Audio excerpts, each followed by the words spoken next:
Kaplim Dhaka escape kabaki kasi na India but Bangladesh. Kilap kamilanti banyu ino. Hadirin bala pelaj saya ke poster baki arngut kipuron kata Shirlin Kongwar bar Rishisha Mansong. Kali kini perkedup yuba emising kurba basyum kum uteng shop. Hak jiroy ka film Dhaka escape kabai kerteng Shillong Shadhaka. Ya kini ke poster jong ke film Dhaka escape ke belabu ya kedua ba emising Rishisha bat Shirlin en sawa habiju cinema hak ini kiniat singi haba ke film Dhaka escape kan sapi ino habiju cinema. Hak ke poster bela pelaj lagi baka Shirlin kebayang hakadiang bat Rishisha kebayang syagamon kila pai baru arngot syaiba emising. Kini ki arngot kiperon kelabat na terpeng jong ba emising bopong da ke jaket seni.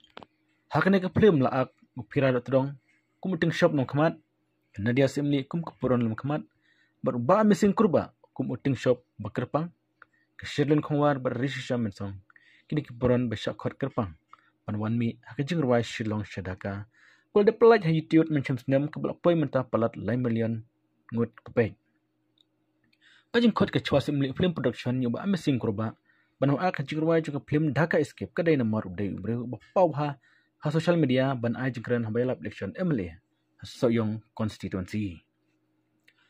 Kum kubur beli jeng tip bagi pejba akan seperti bat halabet endak ulami ba mesin kurba ah kejing ruai jeng film Dhaka escape habiju cinema.